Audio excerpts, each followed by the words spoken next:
I am not in my house today. You see a different background. I am on location in Midland. I'm actually at a Midland quilt show. I tried to record this message yesterday and so I could just post it at 9 o'clock, but Facebook being what it is, it did not allow me to load my video. So I'm sorry that the time is a little bit different, but I need to be upstairs working when I normally would do morning tea with God. I also do not have tea because we couldn't bring that in. So you will see me, but I'll just be drinking my water. But it's really important to me that I not miss a Friday. It is something that God has really put on my heart to be consistent and to be diligent in bringing you my morning tea with God message. So welcome at a little earlier time.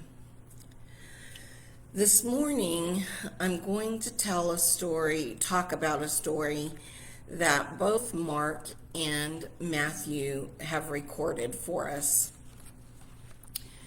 Mark tells us about a woman that we really know very little about. Well, actually, there's not much said about her, but I think there's so much we can glean by the little bit that's said. So, what we know from Mark and Matthew, I think it's pretty clear that it paints a picture of what this woman's life must have been like. This woman doesn't have a name. We don't know who she is. We really don't even know where she's from. But we know that she has been in excruciating pain for 12 years. She'd been to doctor after doctor. She's been misdiagnosed. She's been mistreated. She's been given treatment after treatment after treatment, yet nothing worked. In the past, as I've read this story, I was thinking only about the pain this woman must have dealt with every single day, month after month, because when you have so much pain, you don't know what it's like. It becomes normal, but that normality never gets easier. Her day of pain, day after day, turned into month after month, turned into year after year, until 12 years had gone by, every day not giving any relief. Think about that for a minute. 12 years, 4,383 days. Every day she would wake up, probably tired from a fitful sleep, probably unrested because of her pain. This pain would affect every part of her life. She was considered unclean, making anything she touched unclean as well, including people. Because of this, this woman wasn't even allowed to enter the temple to pray. Or worse, she wasn't allowed to enter the temple to be prayed over. She would have been shunned socially. This shunning would have isolated her, and we've talked about isolation and how Satan uses that for his good. Even her money was gone. She used every penny she had trying to find a cure, but instead of the doctors helping her, Mark in chapter 5:26 says, she had endured much at the hands of many physicians and had spent all she had and was not helped at all. In fact, I'm sorry, In fact, she had grown worse. Imagine that, knowing the only hope you have is through medical physicians, but every time you've gone, you've left worse off than you started with. You're paying to be put in more pain. But because there was the slight hope that maybe this doctor could help her, she spent her money until there was nothing left. What mental agony this woman must have been in. Society had made it clear she wasn't wanted. Her mental state must have been at the brink of breaking. 12 years. I don't think I could have lasted that long.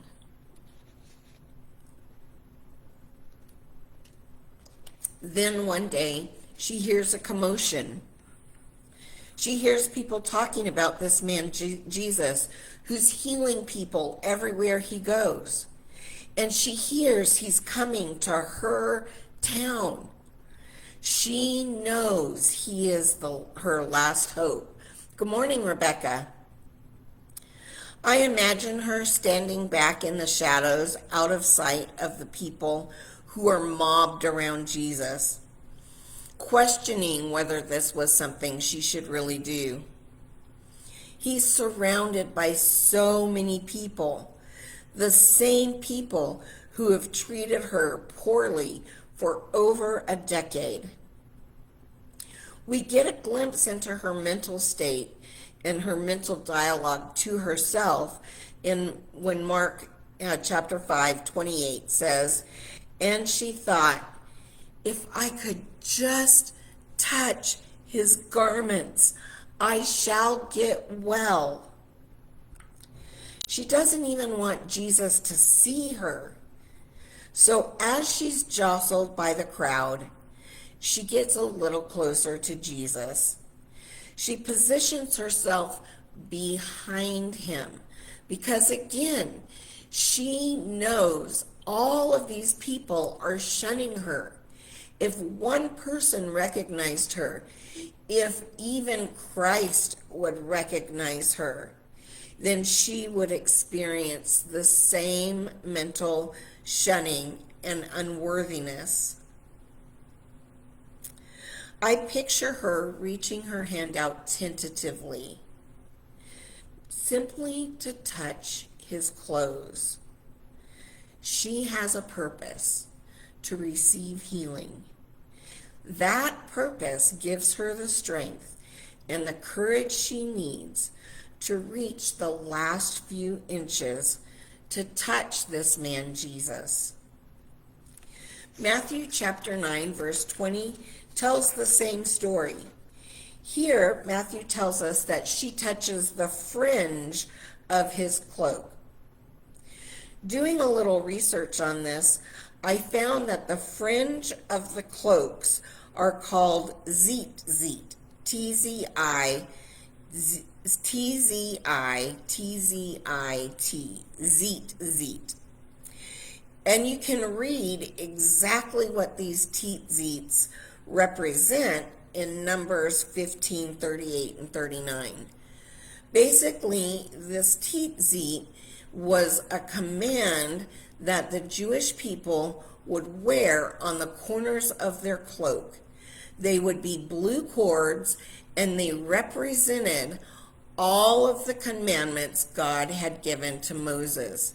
And as they walked and felt these cords or touched these cords, they were to remember the commandments and to remember that they were called to keep those commandments. I thought that was really interesting, that this is the portion that this woman touches. So I'm going to read to you from Numbers what the Mosaic law said about this. "Speak to the sons of Israel and tell them that they shall make for themselves tassels on the corners of their garments throughout all generations, and they shall put each tassel on the corner a cord of blue. And it shall be a tassel for you to look at and remember all the commandments of the Lord, so as to do them and not follow your own heart or your own eyes. Now, why do I feel this is important? This woman has experienced 12 years of pain. She has been a social pariah for 12 years. She can't go to church. She can't touch anyone. She can't ask anyone for prayer. But that's what her eyes are seeing. That's what her heart has been conditioned to know. But this tassel is a physical, tactile reminder that what we see and what is in our own heart isn't always what God has planned for us. That's the case with this person.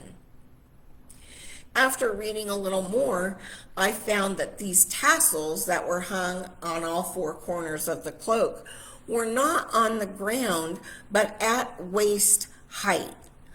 Man, all these years when I have read this story, I've pictured this woman on the ground reaching for the hem of Christ's cloak, because as a seamstress, when I think of the hem, I think of the bottom of your cloak or your robe, where you have a hem sewed to the bottom. But that's not what it meant. Now, this woman does get on her knees, but not yet. Not before she's healed. Also, if this were the case, if she were on the ground, then Jesus wouldn't have had to ask who touched him, because this woman would have been on the ground. It would have been obvious to not only Jesus, but his disciples and all the people of the throng around him who had touched his hem. It would have been this woman on the floor.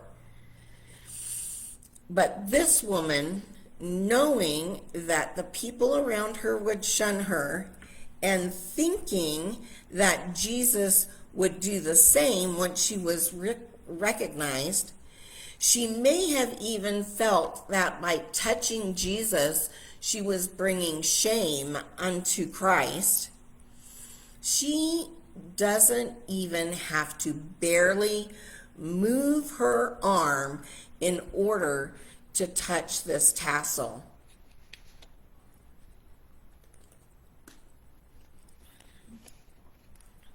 She would have wanted to draw as little attention to herself as possible. This makes so much sense to me now. Reaching out to touch one of the tassels on Christ's cloak, her hand would have barely needed to move to grab it. No one around would have seen her make such a slight movement. And so she does. She reaches out and she touches him with intent and purpose, and she's healed instantly. Both Mark and Matthew say she was healed instantly. Not only does she feel a physical healing in her body, but Jesus feels it.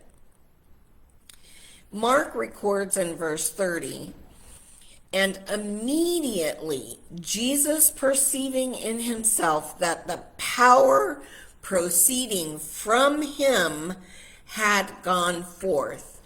Jesus felt the healing power leaving him, going into someone else. This is why he asked who touched him. Not because he felt a jostle, not because he felt a tug on the clothes he was wearing, but because he felt the power of healing going forth from his body. Jesus turns around after asking the disciples, who touched him, and he's looking to see who it was. And Mark tells us that Jesus locks eyes with the woman, and she is fearing and trembling. The first time she has no pain in her body. The first time in 12 years she feels what it feels like to be normal. And she is terrified that Christ will bring some kind of a judgment. She knew she had been healed. She knew the healing had come the instant she touched the tassel of Jesus's cloak. She only knew how people treated her for over a decade when she was near them. Unclean, unworthy. She's so terrified at what Jesus might do. Now, after she's received the healing, now is the time that she falls down before Jesus. She doesn't fall down and ask for mercy. She falls down and tells him the whole truth. Now, that's all it says, is the whole truth. We don't really know what the whole truth is, but to me, the whole truth would be the years of misery, the years of being shunned, the years of not being able to go to temple, the years of not being able to touch anybody or having anybody touch her. Just think about that for a minute. Sometimes when you're having the worst day, all it takes is a smile from somebody else or a hug from a loved one. She hadn't received any of that for 12 years. In my mind, I feel like once the weight of sickness had fallen away and she felt the freedom of health and vitality again, because that would have come with it, that she needed to bear all of this to Jesus. What he does next probably shocked her to the core. Jesus tells her, "Daughter, your faith has made you well. Go in peace. Be healed of your affliction." This one sentence holds so much for us to, as Christians today, to glean from what Jesus has in store for us. First, Jesus calls her daughter. She is the only person in the New Testament to be called daughter by Jesus. Moments before, a respected synagogue leader had prostrated himself before Jesus, begging him to save his deathly ill daughter. Unlike his little girl, this woman had no champion to speak for her. Jesus knew that. Welcome. I see somebody else signed in. I can't see who you are, but welcome. Jesus knew that this woman had no one to champion for her. So he stops her. He stops everything he's doing. He takes the time to make sure that this woman realizes he is her champion. Good morning, Lori. She is now under his care, his protection. He will not cheat her like the other healers who pointlessly took her money when they knew they couldn't help her. He did not chastise her, and he won't chastise her. That's what she expects. Instead, he claims her as his own family, calling her daughter. Again, the only woman in the New Testament that Jesus ever calls daughter. What a shock that must have been for her. I spoke a couple of weeks ago about Jesus' chosen family. It is important to him that we realize he has chosen us as his family. He claims us as part of his family. With that first single word, daughter, he's telling her, I want you. I've chosen you. I'm protecting you. You now have a champion. And he says the same to us. The next thing he does is affirms and commends her faith in front of the crowd. Her faith might not have been perfect. It actually may have only been born out of desperation. She sees Jesus, she knows she needs him, and she has the boldness to claim him. Although this woman knew instantly that she was healed and instantly felt the healing in her body, no one else except Jesus would have known she had been healed. They probably would have continued treating her as they always had, as something unwanted, unclean, and not worthy of being in public.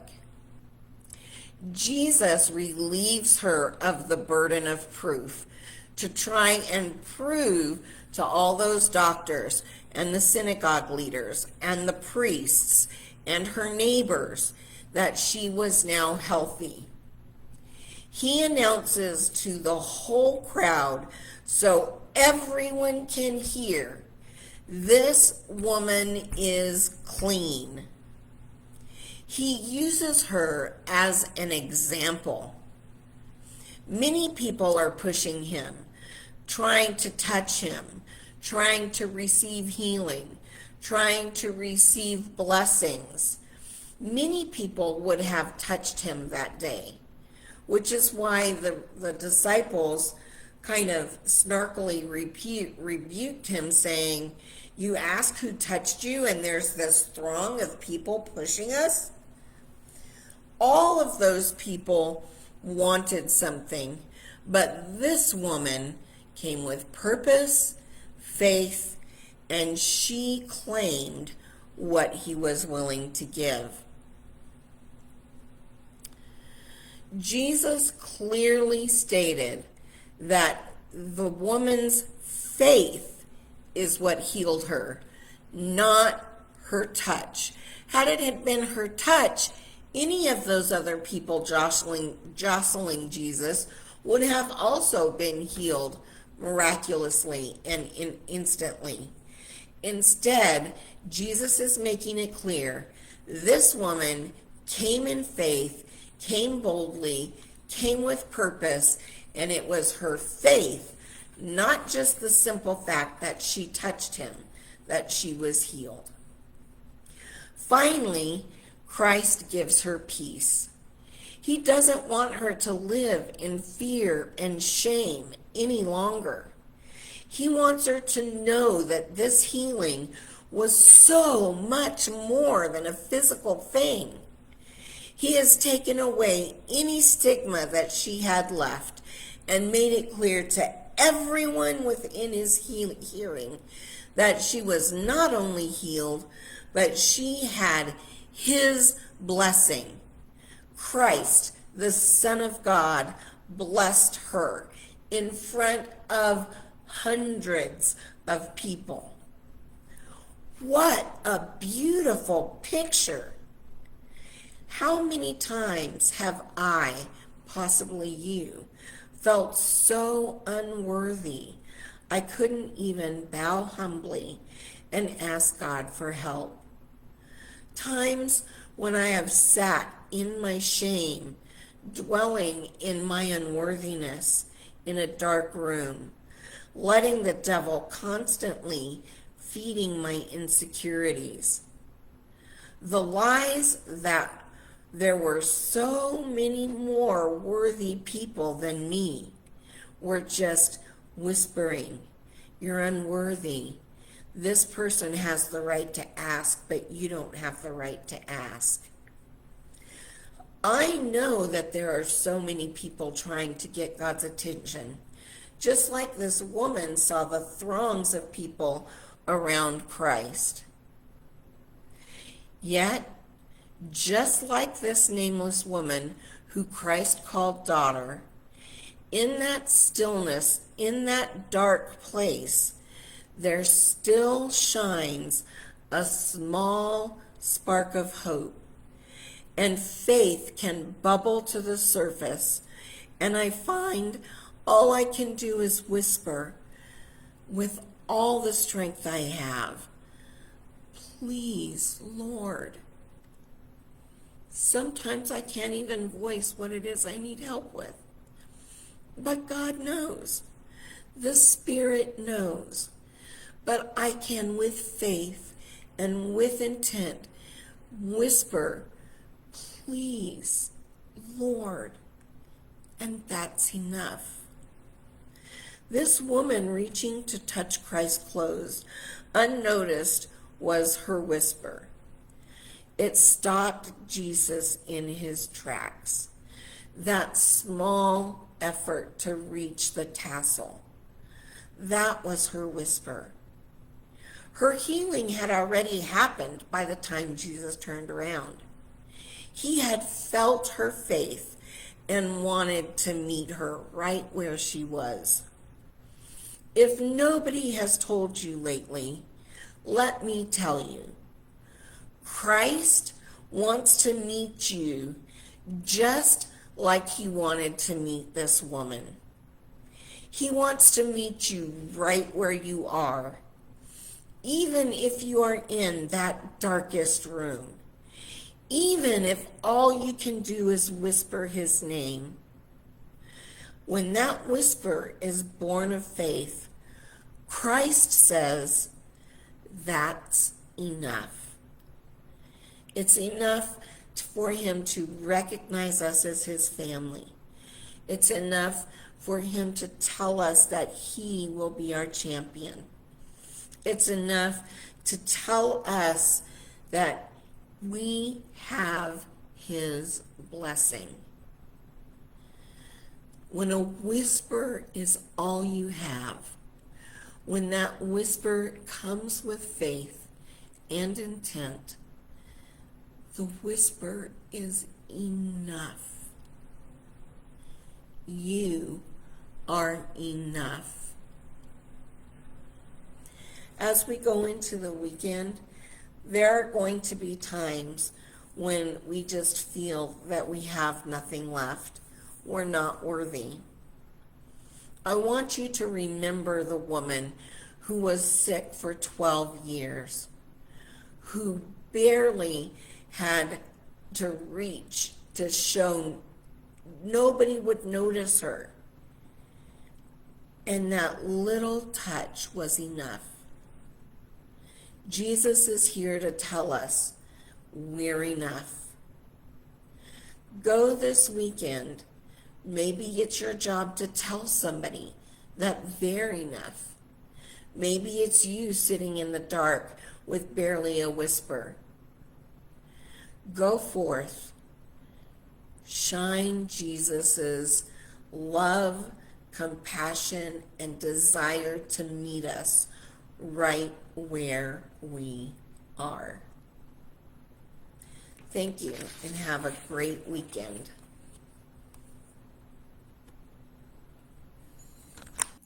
Thank you for joining me this morning with Morning Tea with God. I appreciate each and every one of you who come to listen to the message that God has given me. If you felt like this message spoke to you, please like and subscribe below. When you subscribe, you will get a notification when I upload a new video. Morning Tea with God is featured every Friday morning at 9 a.m. with a reminder 1 hour prior to going on live. If you feel led to share my videos, please share the link. And I, once again, appreciate every one of you. Have a good weekend.